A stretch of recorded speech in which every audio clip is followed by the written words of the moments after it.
तुम्हाला भूक लागली आणि घरात काहीच नाहीये, मग तुमची आई कुठली भाजी बनवते बरं? बटाटा. जरा थांबा हो, बटाट्याची भाजी बनवते, पण ही कुठली साधी बटाट्याची भाजी नाहीये, तर ही मस्त अशी चटपटीत आंबट तिखट चवीची बटाट्याची भाजी आहे. ही भाजी जर तुम्ही पोळीसोबत खाल्ली ना, तर 2 पोळ्या कधी संपतील हे तुम्हाला कळणार देखील नाही.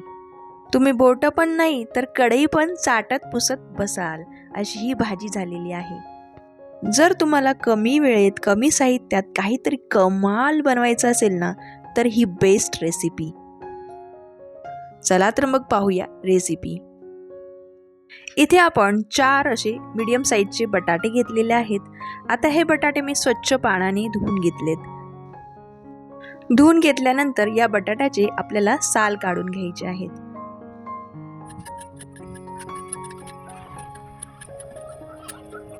हे बघा, अशा प्रकारे आपण एक एक करून सगळ्या बटाट्याचे साल काढून हे बटाटे एका बाउलमध्ये पाणी घेऊन त्याच्यामध्ये ठेवायचे आहेत, जेणेकरून याला असलेली माती धूळ निघून जाईल.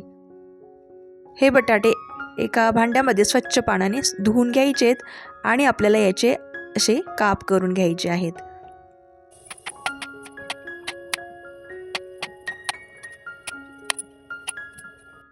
सगळे बटाटे एक एक करून अशाच पद्धतीने आपल्याला कापून घ्यायचे आहेत. याचे आपल्याला स्लाइस करून घ्यायचे आहेत.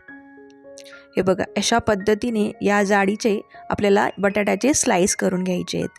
जास्त जाड पण नाही आणि जास्त पातळ पण नाही, मीडियम साईजचे आपल्याला हे स्लाइस करून घ्यायचे आहेत. तुम्ही ते बघू शकता, आपण सगळे बटाटे एक एक करून असे कापून घेतलेले आहेत. याच्या अशा चकत्या करून घेतलेल्या आहेत. हे बटाटे पटकन असे कापून होतात, जास्त वेळ लागत नाही, कारण इथे आपल्याला जास्त काही याच्या फोडी बसायच्या नाही आहेत. आता एका कढईमध्ये आपल्याला 3 चमचे तेल गरम करून घ्यायचे. 2 ते 3 चमचे तेल गरम केल्यानंतर याच्यामध्ये घालायचं आहे अर्धा चमचा जिरे. जिरे चांगलं तडतडून द्यायचं आहे. एकदा का जिरं तडतडलं की याच्यामध्ये घालायचे आहेत आपण स्लाइस करून ठेवलेले बटाटे. सगळे बटाटे एकदम घालायचे आहेत आणि थोडे या गरम झालेल्या तेलामध्ये आपल्याला परतून घ्यायचे आहेत.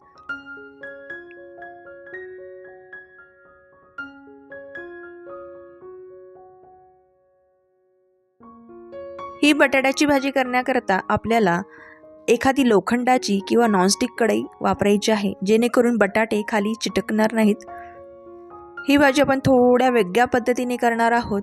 या भाजीला थोडा क्रंचीपणा यावा याकरता आपण अशा पद्धतीने ही भाजी पहिल्यांदा तेलामध्ये चांगली हलवून परतून घेणार आहोत आणि मग याच्यावरती 2 ते 3 मिनिट झाकण ठेवून आपल्याला ही भाजी शिजवून घ्यायची आहे, वाफून घ्यायची आहे, जेणेकरून ही भाजी पटकन अशी शिजेल. 2 ते 3 मिनिटानंतर आपल्याला चेक करायचे आहेत बटाटे शिजलेले आहेत की नाही. बटाटे थोडे खालून लागले तर नाही आहेत ना, हे चेक करण्यासाठी खालून भाजी आपल्याला चांगली हलवून घ्यायची आहे. सगळी भाजी चांगली मस्तपैकी अशी हलवायची आहे, परतून घ्यायची आहे, जेणेकरून सगळ्या बाजूनी भाजी चांगली शिजली जाईल. आता पुन्हा आपल्याला याच्यावरती झाकण ठेवून 2 ते 3 मिनिट वाफेवर बटाटे शिजवून घ्यायचे आहेत. 2 ते 3 मिनिटांनंतर शिजल्यानंतर पुन्हा आपल्याला बटाटे चांगले शिजले आहेत की नाही ते चेक करून घ्यायचे आहे आणि व्यवस्थित बटाटे हलवून घ्यायचे आहेत. बटाटे चांगले शिजलेले आहेत हे कळल्यानंतर आपल्याला झाकण न ठेवता साधारण 5 मिनिट असेच बटाटे चांगले परतून घ्यायचे आहेत तेलामध्ये, जेणेकरून बटाट्यांना क्रंचीपणा येईल आणि बटाटे खाताना एकदम क्रिस्पी असे लागतील. आता आपण यातला एक बटाटा सुरीने कापून बघूया शिजला आहे की नाही. तर बटाटा चांगला शिजलेला आहे. आता याच्यानंतर आपल्याला याच्यामध्ये घालायचं आहे काही मसाले, जेणेकरून भाजीचा फ्लेवर एकदम छान असा येईल. भाजी चांगली आपण हलवून घेऊया. तर या बटाट्याच्या भाजीमध्ये मी घालत आहे अर्धा चमचा हळद, 1 चमचा तिखट. रोजच्या वापरातलं तिखट इथे आपल्याला वापरायचं आहे आणि इथे घालायचं आहे 1 चमचा भरून चिली फ्लेक्स, जेणेकरून भाजी एकदम चटपटीत अशी तयार होईल. तुमच्याकडे जर चिली फ्लेक्स नसेल तर घरात एखादी लाल मिरची असेल ती कुटून घातली तरी चालेल. चिली फ्लेक्स घातलं म्हणजे भाजीला एक वेगळाच फ्लेवर येतो आणि भाजीचं टेक्स्चर पण बदलून जातं.